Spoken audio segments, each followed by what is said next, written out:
main point of the or the argument in the article is that if you centralize something, like let's say you control what can be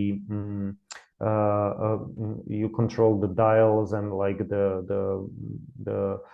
the settings of, let's say, a chat GPT or something, and it's just like let's say only a few people, Western educated, usually from elite universities, usually just like with certain type of degrees, and they call themselves like AI ethics expert or AI bias expert. So Balaji kind of jokes or that AI bias is a study of how to put a bias into AI. Hello, welcome back to Ntambo's Desk, a weekly podcast covering deep conversations on technology, philosophy, complex science, and cryptocurrency. My name is Duke Ntambo, and the following is a conversation with Jakub Szymek, a co-founder of Wezesha DAO and an author of Wisdom Enterprising. In today's episode, I'll be talking with Jakub Szymek about his article, Centralized AI is Unethical, under the daily Balajism series. And now, dear friends, here is Jakub Szymek. Jakub, according to your recent article on Centralized AI is Unethical, you wrote that initiatives from diversity, equity, and inclusion at big tech and large corporations cannot make up for the lack of voices from non-Western countries. Well, how does Balaji's belief that centralized AI is inherently unethical relate to the concept of diversity, equity, and inclusion? Okay. Hi. So it's like this diversity, inclusion, equity, or equity inclusion has it's you know, people talk about like this ESG, like a movement, or it was used to be called it was called corporate responsibility or corporate social responsibility, corporate sustainability, stuff like that. And it's like it's a I have a different view that than the critics of it. Like I think it's like in its core a protopian movement, meaning like people want to gradually, like there are some managers like that want to, let's say, improve the packaging of products, or they want to like reduce CO2 emissions. So it's not really, I mean, sometimes it's conflated with this like woke phenomenon that we see on social media and in corporate press or in traditional media that are trying to just like produce clickbait. But okay, this is generally like this. So I think it's great to have like more inclusion or diversity. But the question, or what Balaji talks about, is like it's kind of like full diversity or false diversity when you, for example, you can have like people of different ethnicities, but let's say if they are all kind of from richer countries, or if they are all educated at similar universities, then you will not get like a diversity, like true diversity of perspectives. And so this is basically it. Like for example, even if you include Americans, like let's say middle class Americans, they are still like among the top maybe 5% of the richest people in the world, if you include like a global at least 10 definitely top 10%, but probably much more, you know. So yeah, it could be like the top 1%. It's much bigger if you include the whole world, you know. It's Well, Peter Thiel says crypto is libertarian, AI is communist, but CBDCs and stable diffusion show that the opposite is also true. But the real division is between centralized and decentralized tech. In your opinion, what role do decentralized technologies play in promoting equal representation of voices and viewpoints? Yeah. So like the main point of the or the argument in the article is that if you centralize something, like let's say you control what can be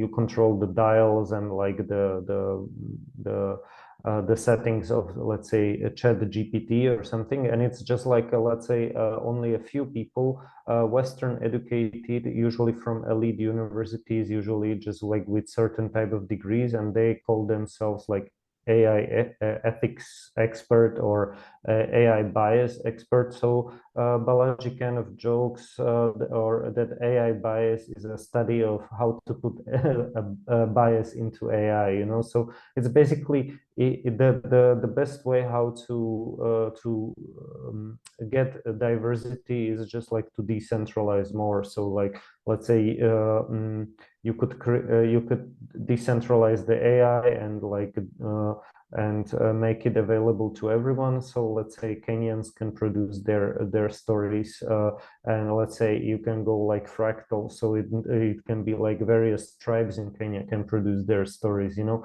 So because if it's centralized, it might be just controlled by, let's say, a small kind of elite or a counter elite or something like that. But you want also, let's say, you want also those counter elites in those countries, or you want people and communities all around the world to yeah, to promote their culture and to create their own myth and own stories, so it doesn't need to go through like a filter of Hollywood or filter of like some American university graduates who are at the big tech companies. Okay.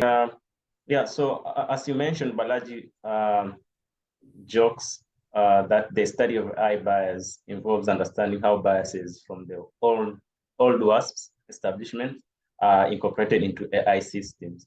However, the world has changed significantly since the 1950s, and people are now accustomed to expressing themselves freely and without intermediaries online. Well, how have people in non-Western countries benefited from technology, and how do their perspectives differ from those in old WASP establishments? Yeah, right. So the WASP is like the white Anglo-Saxon Protestant. So it's like basically also Balaji talks about like this helical theory of history. So for example, you have some persecuted group that escapes and exits the old continent and let's say yeah, and goes to America, and then becomes an establishment like few centuries or few years, few decades from there. And so now they are the elites, and like they are kind of also oppressing, let's say, other viewpoints or something like that. Or yeah, I mean, we saw it with Twitter files. So it's like basically that's like one of the examples. You discussed it on your podcast. Also, we discussed it, and you had also another guest where you discussed it. So yeah, so this is like one example, and why they view the world differently. Okay, first, like they have what we call like the first world problems. So you know, like let's say it's not like it's not like criticizing feminism, but like just an example. Like let's say uh, uh, let's say even within the US, you know, like white feminists, they have their issues are like portrayals of women in video games, and let's say black feminists or like feminists from other countries, they have issues like how to feed their children or something, you know. So it's like it's like these first world problems kind of mean that's like one thing. Another maybe more deeper, actually, what Balaji talks, this was like my point, just like a kind of joke, but like what Balaji talks is about is this division or this kind of black mirror versus bright sun, like this kind of metaphor he uses.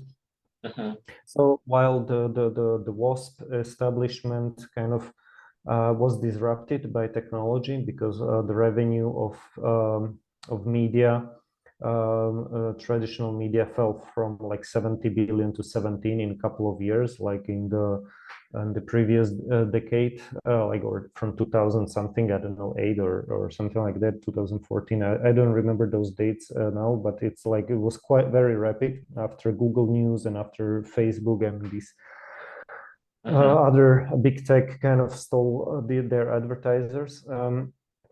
And so they see technology with distrust and with like a black mirror, you know, like now it's a great the present is amazing, and these tech bros disrupted the present, and like they destroyed it for everyone. But actually, they disrupted them, you know, like the old elites. But it's quite different from, let's say, Kenyans or even Slovaks, like growing with some like cheap mobile phones and being able to, I don't know, reach everyone, and then having like first smartphone and like getting online and being kind of able to do more and more things with technology, and seeing how it makes life not just easier, but like how you can express yourself much more freely, you know, like I don't know, like just like, for example, both of my parents were political prisoners in the old regime, like communist regime,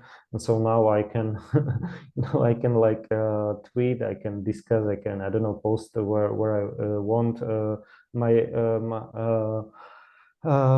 yeah, my ideas or whatever, my opinions. They don't need to be always correct or anything, but yeah, I'm happy to do it. But then, of course, for example, what is interesting, I think during the COVID pandemics, I was like writing also on Facebook. Now I don't use Facebook anymore or that much.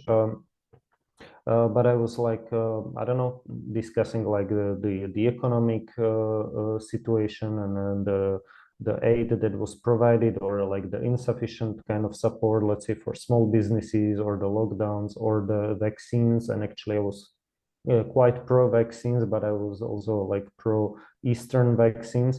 But then suddenly, actually, I have a really strong feeling that I was shadow banned. You know, like many of my posts, Really? any likes or anything.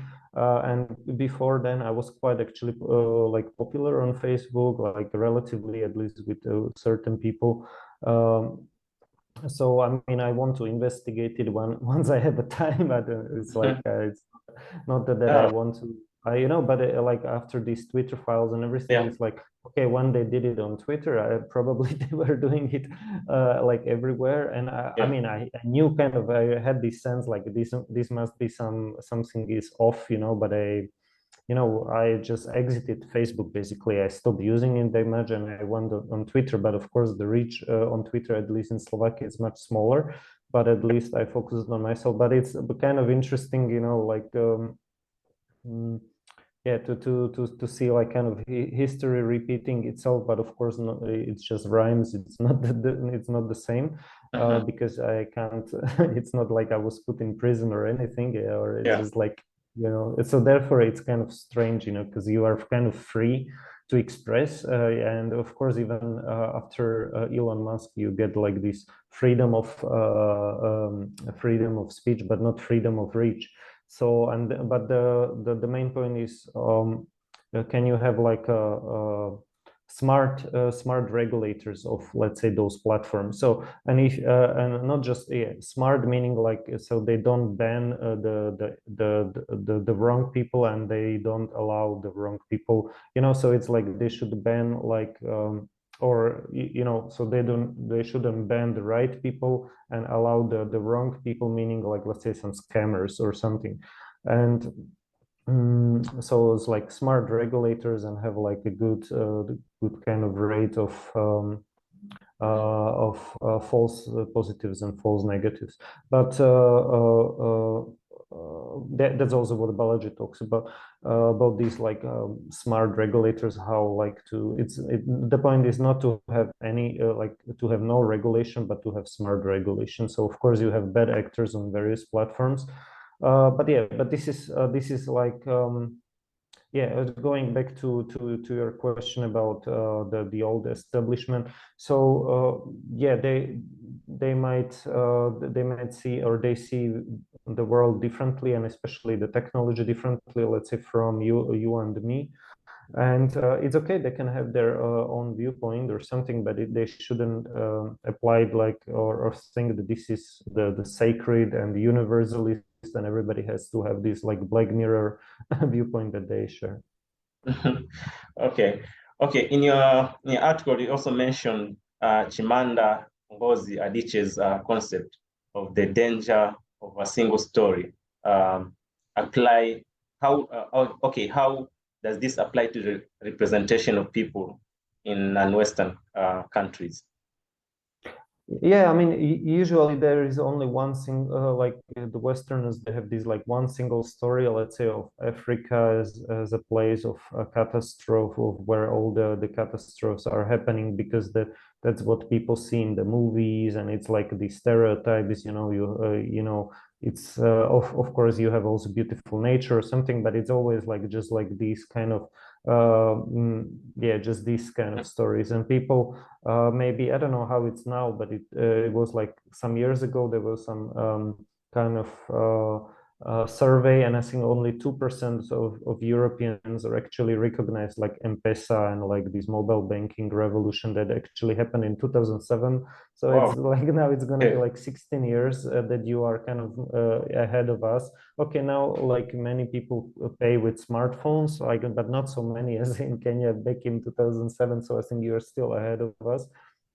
Like my wife is still not paying with her mobile phone, so it's like, yeah. So but back in 2007, this was like a pre-iPhone era, and you were paying with mobile phones. So that's just like one story. And does it mean that there are no problems or nothing? No, it just means like there are many stories that and one shouldn't fixate only on one story. So for example, there are some Nigerian unicorns or Nigerian founders who were quite successful in Silicon Valley, or they founded a tech unicorn. I think one is Calendly that Balaji talks about as well. Then there is Jumia, I think it's like the Nigerian, and then there is another one. Jumia is also yeah. Yeah, and of course, I mean, there are in Kenya has quite a lot of startups as well, like one of the most active in these countries in this area. So yeah, I think 2023 should be a year of digital nomadism. Like people should make some movements and come back and come to Africa, and also spend some time so that they can see the non-Western countries in a different perspective than they normally think whenever they are. Yeah, I think so. Definitely, definitely they should do it, and they should explore those places. Come to Voi or to Mombasa or to Nairobi and some other countries as well. Yeah, it's yeah. I mean, it's they should do it, and I hope. And the internet is getting better, and this is the proof that we are discussing like this, like without interruption. So yeah, definitely. And just I wanted to make one point. Okay. So okay, this is kind of anecdotal, like with let's say Nigerians or Kenyan startups, and but there is like one kind of like nice point is like, let's say, with the UK versus India. So India managed to produce like over 100 tech unicorns. So the company is valued over $1 billion. Dollars. Of course, now the valuations of tech companies dropped like this year, but anyway, it was like at one point it was 100 tech unicorns. And actually, India overtook the UK as the third country after China and the US as the top destination for these tech unicorns. Yeah, so you see like India, like a former colony, overtaking the UK in tech unicorns. That's like a proof point of like, okay, that the world is changing. So yeah. Yeah. Okay. As we wind up this conversation, in what ways do decentralized technology technologies pose both risks and opportunities, and how can we navigate these challenges through the approach of optimalism? Yeah, okay. So decentralized media, or decentralized social media, decentralized AI, and Web3, like crypto, like it's kind of decentralized mostly, apart from the CBDCs, and they might be useful as well. And you can have like some city coins or maybe some city kind of. But of course, okay, you have like one dystopian scenario, which is like this like long night. It's, let's say, this digital authoritarianism of, like, let's say, if China exports their technology stack to all around the world, this can you can get some kind of lock in into like some digital dictatorship that, or authoritarian regimes that might be then hard to escape, especially if they don't allow exit or something. But if exit is permitted, then at least they are checked by exit, like exit to other countries and stuff like that. So, but then you can have like let's say, like total breakdown of trust, or a total breakdown of institutions, and then you would end up in some kind of Mad Max world where it's just like all kind of crypto anarchy, which is actually better than anarchy, but it's still, it's not as good as crypto civilization, as the Balaji says, that crypto civilization is better than crypto anarchy. So then you would like, basically, this is too much decentralization. Too much centralization is also not good. Too much decentralization, it might be like chaos, or too quick decentralization. So you want to kind of have a like a re-centralized center, or like pragmatic approach. And so optimalism is like another, it's like Balaji's kind of ideology or name for something like longevity, transhumanism, but like also kind of like like just keep being pragmatic about things, like keeping the optimal tension between centralization and decentralization. And yeah, I mean, new technologies bring new risks, but also new opportunities, and one needs to balance them. But if let's say, if the solution isn't to let's say just have some state bureaucrats or some kind of corporate bureaucrats dictating what people can use, like what kind of AI, and like designing AI for the whole humanity. And but the risks might be like, I don't know, yeah.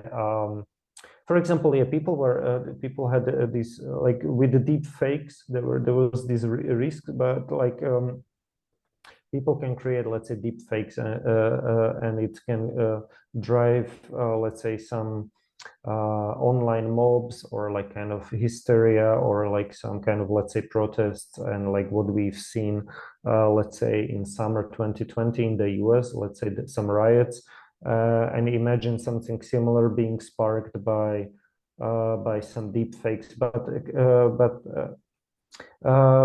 we don't know if actually this is the way how it will go, or something, because once people adjust their expectations, once they understand that everything can be like deep faked or something, then they will kind of like reevaluate, or change their behavior. So it's not really obvious that